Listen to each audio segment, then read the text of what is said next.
तो अंशु के पास जो रिकॉर्डिंग था ना, उसका सच सामने आ गया है कि उस रिकॉर्डिंग में क्या था, क्यों अंशु को धमकाया जा रहा है, क्यों अंशु का मुंह चुप करवाया जा रहा है। जब आप लोग जानेंगे ना उस रिकॉर्डिंग के बारे में, तो आप लोग का पैरों तले जमीन खिसक जाएगा कि मतलब हम लोग क्या सोच रहे थे और यहाँ तो चीजें कुछ और ही थी।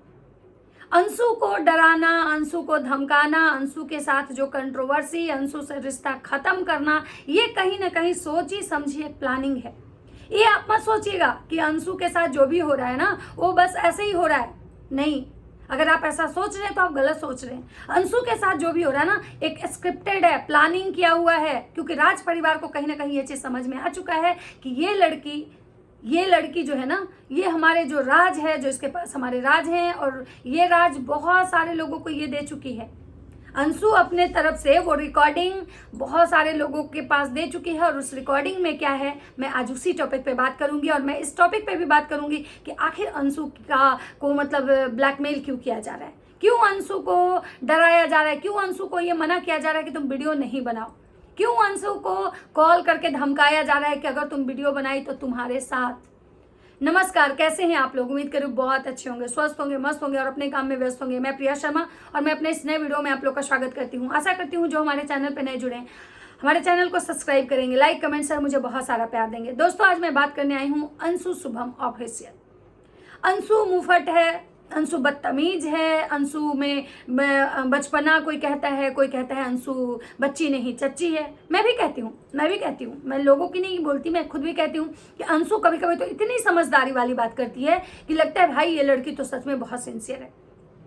सच में ये छोटा पैकेट बड़ा धमाका है। कभी कभी उसकी हरकतें इतनी मतलब एरोगेंट होती हैं कि भाई वो इंसान टॉलरेट नहीं कर पाता है, इरिटेट करता है। कभी कभी उसकी बातें जो होती है ना, वो ऐसे लगता है जैसे ओवर एक्टिंग कर रही है, लेकिन सब कुछ है उसमें। लेकिन इसका मतलब नहीं है कि अंशु गद्दार है, इसका मतलब ये नहीं है कि अंशु आस्तीन की सांप है। लेकिन तब तो रही बात कि अगर आप किसी के कैरेक्टर को उछालोगे, अगर आप किसी को बदनाम करोगे, अगर आप किसी के साथ गलत करोगे, तो स्वाभाविक सी बात है कि सामने वाला जवाब देगा। अब बताते हैं कि अंशु के पास जो रिकॉर्डिंग है वो किसके पास गई है। तो अंशु के पास जो रिकॉर्डिंग है ना, वो बहुत सारे लोगों के पास पहुंच चुकी है। बहुत सारे ऐसे जो उसके नियरेस्ट डियरेस्ट, बहुत सारे ऐसे रिएक्शंस चैनल भी हैं जिसके पास अंशु के पास जो रिकॉर्डिंग था ना, वो पहुंच चुका है। अंशु आज भी वो सारे रिकॉर्डिंग, सारे प्रूफ अपने पास रखी है, और यही कारण है कि ये परिवार जो है ना उसको मतलब कि धमका रहा है। अब उसमें है क्या, ये शुरुआत कहाँ से हुई, आखिर अंशु को इतना क्यों मतलब ये किया जा रहा है? क्योंकि सबको पता है कि अंशु मतलब जो है वो क्या कर सकती है, अंशु कुछ ज्यादा नहीं कर सकती है, लेकिन अंशु के पास कुछ ऐसी चीजें है ना। और अंशु जब से स्विगी सिंह राजपूत से मतलब मिल चुकी, तब से इन लोग की बौखलाहट, बेचैनी जो है ना काफी बहुत तेज हो गई, क्योंकि इन लोग को पता है कि अंशु के पास जो भी रिकॉर्डिंग, जो भी प्रूफ है ना, ये सब स्विगी सिंह राजपूत को मतलब दे देगी, ठीक है। और स्विगी सिंह राजपूत के पास जो रिकॉर्डिंग है ना, ये दोनों मिलके हम लोग का वो फजीहत करेंगे कि हम लोग शायद मार्केट में मुंह दिखाने लायक नहीं रहेंगे। इसीलिए अंशु को धमकाया जा रहा है, अंशु को डराया जा रहा है, और अंशु को ये कहा जा रहा है कि तुम मना करो नए रिश्तेदारों को कि हमारे खिलाफ वीडियो ना बनाए। आप लोग को याद होगा जब पहली कंट्रोवर्सी हुई थी और अंशु जब वहां पे गई थी, तो अंशु वहां पे जाके जब रही थी, तो अंशु को ये सारी चीजें समझ में आ गया था कि ये जो है ना, ये झूठ बोल रहे हैं, ये गलत है। क्योंकि जगत भैया घर में थे और ये लोग कह रहा था कि जगत भैया इंडिया से बाहर चले गए हैं, जगत भैया अपने बर्थडे का केक काटे थे, और ये सारा जो क्लिप था ना, वो गलती से अंशु के वीडियो में आ चुका था। तो अंशु वहां उस समय जितना भी रिकॉर्डिंग की थी, जितना भी वीडियोज बनाई थी ना, वो सब उसके पास था। लेकिन बहुत सारे वीडियो जो है ना अंशु का डिलीट करवा दिए गए। जो पहले वाले, जो अंशु आके अंबाला से जो रोई थी, अंबाला का जो सारा सच बताई थी, वो डिलीट करवा दिया गया। लेकिन अंशु ने वीडियो तो मतलब प्राइवेट कर दिया, अंशु वीडियो प्राइवेट कर दी, लेकिन अंशु वीडियो डिलीट नहीं की। अंशु अपना, क्योंकि सबको पता है कि भाई जब हम कुछ इस तरह की चीजें होती हैं तो हम क्या करते हैं कि हम वीडियो को डिलीट नहीं करते हैं, क्योंकि वीडियो डिलीट करने से, अगर आप लॉन्ग वीडियो डिलीट करते हो तो उसका असर सीधे आपके चैनल पे आता है। क्योंकि YouTube जो है ना, वो देखता है कि भाई आखिर क्यों ऐसा हुआ। भले YouTube आपके पर्सनल मानसिकता को नहीं समझता है, लेकिन उसके एल्गोरिदम के अनुसार अगर कोई भी वीडियो अगर अच्छा खासा रन कर गया और उसके बाद जब वो डिलीट होता है, तो वो कहीं ना कहीं उस पर असर आता है। तो और अंशु को भी पता था, अंशु तो दिमागदार है ही, उसको पता था कि भाई ये सब हमारे पास प्रूफ के तौर पे है। तो अंशु के पास वो सब भी प्रूफ था। उसके बाद अंशु जब वहां पे थी तो जगत भौजी को लग रहा था कि भाई जब अगर हमारे पति सच में अगर उस जगतिया के पास पहुंच जाते हैं तो हमारा तो यहाँ से बंटाधार हो जाएगा, तो क्यों ना हम इस इंसान के खिलाफ बहुत सारी जो सबूत है ना वो इकट्ठा करें। और जगत क्या ये लप्पी क्या कर रही थी, सबूत इकट्ठा कर रही थी। लेकिन लप्पी को ये भी पता था कि हमारा जो पति है ना उस हमारे फ़ोन का आईडी पासवर्ड, हमारे मतलब ये ईमेल आईडी पासवर्ड हर कुछ इसके पास है, क्योंकि लप्पी तो उतनी पढ़ी लिखी है नहीं, तो सारा ये इंसान हैंडल करता है। तो अगर हम इसमें रिकॉर्डिंग या फोटोज वीडियोज कुछ भी रखेंगे तो ये इंसान तो देख लेगा अगर हमारे फोन में रहेगा, तो क्योंकि उसको आईडी पासवर्ड पता है। तो लप्पी क्या दिमाग लगाई, लप्पी अपना सारा फोटो वीडियो जो है ना वो अंशु को ट्रांसफर कर दी कि अंशु के फोन में रहेगा तो ये इंसान देखेगा नहीं, क्योंकि उसका आईडी पासवर्ड तो इसको पता नहीं है, और उसके बाद हम बाद में अंशु से ले लेंगे। और इसी बीच खेला क्या हो गया कि ये लप्पी जो है अंशु को दे भी दी वीडियोज फोटो। तो उसके बाद अंशु को जो ये बोली, अंशु को ये बहुत वहाँ पे जब बेइज्जत की किसी बात को लेके कि हमारे यहाँ रोटी खा रहे हो, 4 वीडियो छाप रहे हो, और उसके बाद अंशु में भाई अंशु को तो गुस्सा बहुत आता है। बस अंशु वहाँ से आई और आने के बाद वो धड़ाधड़ वीडियो चेप दी।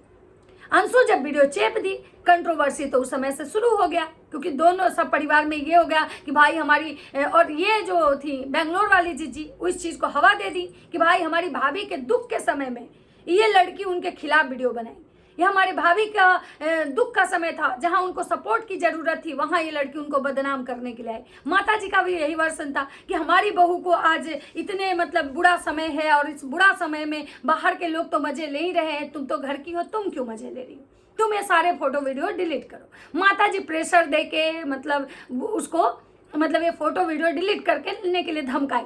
वो धमकी में आके वो क्या की कि सारे को प्राइवेट कर दी। उसके बाद क्या होता है, उसके बाद जो वो लड़की और इनके रिश्ते में हमेशा खटास रहा, कभी भी एक नॉर्मल रिश्ता नहीं रहा। भले ही दिखावे के लिए, कैमरे के लिए कुछ दिनों तक ये रिश्ता रहा, क्योंकि भौजी उसके बाद ना उसको पसंद करना बंद कर दी थी। भौजी को उससे बहुत ज़्यादा नफरत हो गया था, और उस नफरत का बीज जो भौजी के मन में डालने वाला कोई था तो वो थी बेंगलोर वाली जीजी। बेंगलोर वाली जीजी भौजी के मन में ये बीज डाली कि भाई ये लड़की अच्छी नहीं है, ये बाहर से आई है और हमारे घर का तमाशा कर रही है, बना रही है, और ये कहीं ना कहीं आपको बदनाम कर रही है, कहीं ना कहीं आपको पसंद नहीं करती है। ये सारी चीज़ें भौजी के मन में ये बेंगलोर वाली जीजी बीज भर दी। उसके बाद क्या होता है कि जब ये जो जिज्जी हैं वो कहीं ना कहीं अपने प्लान में सक्सेस हो जाती हैं, क्योंकि लप्पी को उस समय मतलब कहीं से सपोर्ट नहीं मिल रहा था, और उसका जो ये परिवार था, उसकी जो ये ननद थी जो काली माई, उसके साथ खड़ी थी एक बहन जैसी, एक दोस्त जैसी, मतलब जो भी समझिए एक बॉन्ड, मतलब स्ट्रॉन्ग बॉन्ड के साथ खड़ी थी। लप्पी को लगा कि भाई ये तो हमारी ननद नहीं भगवान है, आज हमारे दुख में ये खड़ी है तो ये जो बोल रही है ये सही बोल रही है, क्योंकि लप्पी का तो अपना कोई दिमाग है नहीं। और लप्पी उसके बाद क्या करती है कि अपनी ननद का बात मान के उस लड़की से भरपूर नफरत करने लगती है, भरपूर उसको उससे जलन होता है। उसके बाद वो औरत उस लड़की को कहीं भी अपने जीवन में, अपने फैमिली में देखना पसंद नहीं करती है। लेकिन राजमाता को कहीं ना कहीं उस लड़की से ये था कि भाई हम ये ऑडियंस के सामने बोले, हम जनता के सामने ये बात रखें कि हम पूरे जीवन जब तक जिंदा रहेंगे इसको छोड़ेंगे नहीं। अब इस चीज़ को मेंटेन करने के लिए राजमाता इस रिश्ते से जल्दी निकल नहीं पा रही थी। इस रिश्ते को वो अपने तरह से किसी तरह घींच तीर के निभा रही थी, जो कि रिश्ता खत्म हो चुका था। रिश्ता उसी समय खत्म हो चुका था जब ये लोग अंशु को धमका के और अंशु से जबरदस्ती वीडियो डिलीट करवाए थे, और अंशु के पास इनके घर का बहुत सारा वीडियो फोटो था। उसके बाद जब क्या होता है कि जब राजमाता किसी तरह से इस रिश्ते को खींच रही थी, उसमें हमेशा ये रिश्ता कोई अच्छा नहीं चल रहा था।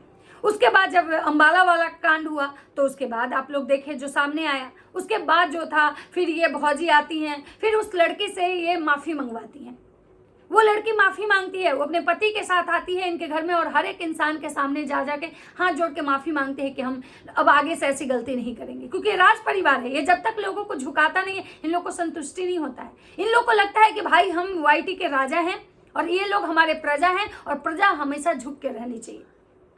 उसके बाद इनके रिश्ते जो हैं पूरी तरह खत्म हो जाते हैं। लेकिन जब इनका पहला लड़ाई हुआ था तो भौजी कुछ दिन के बाद ही अंशु से वीडियो मांगती है। आप लोग को याद होगा कि अंशु एक बार गई थी भुट्टो के घर, और भुट्टो के घर जाने के बाद अंशु गई थी बवंडर बाजार में उनका प्रचार करने लहंगा गाउन का।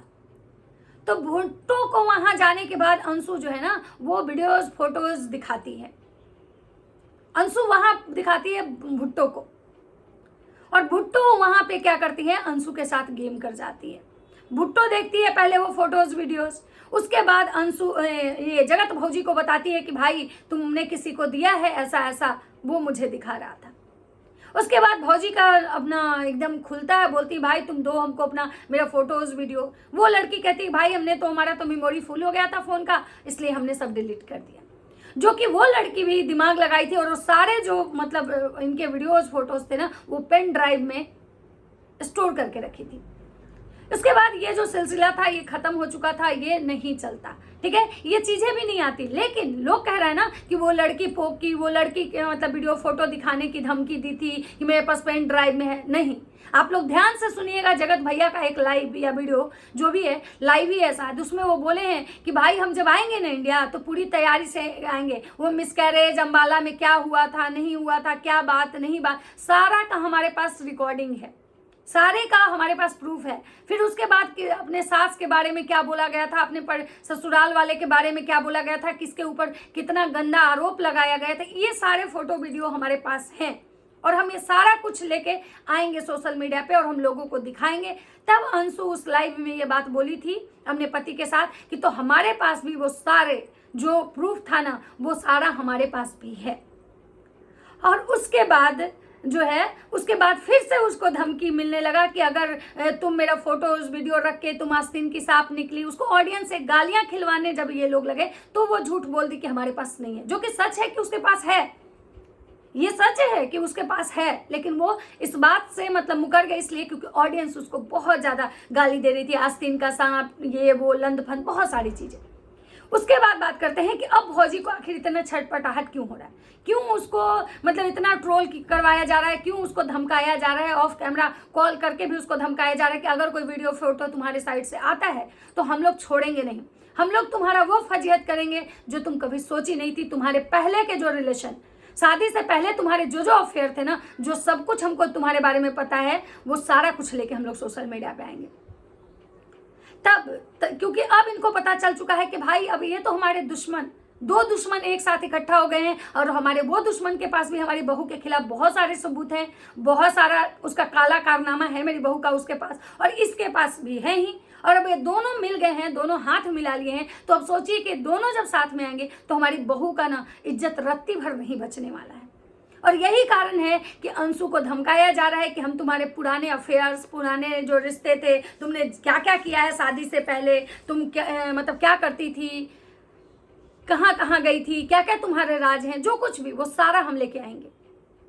और इसीलिए अंशु को मजबूरी में वो जो लाइव था वो प्राइवेट करना पड़ा था। उसमें कोई भी ऐसा वो बहुत ज़्यादा कुछ नहीं बोली थी, कोई भी मतलब ऐसा कि वो कॉपीराइट आ जाए, कोई ऐसा नहीं बोली थी, लेकिन उसको मजबूरी में करना पड़ा। और उसके बाद वो अपने वीडियो में कुछ नहीं बोली और दूसरा दिन वो बहुत ही रिक्वेस्टेड मोड में वीडियो बनाई, क्योंकि उसको पता था कि अब इन लोगों इतना छीछा लेदर पे उतर चुका है कि अब अगर मान लीजिए हम अगर मुंह खोलते हैं, अगर इनके खिलाफ कुछ वीडियो बनाते हैं तो ये लोग हमको ना बदनाम करवा देंगे।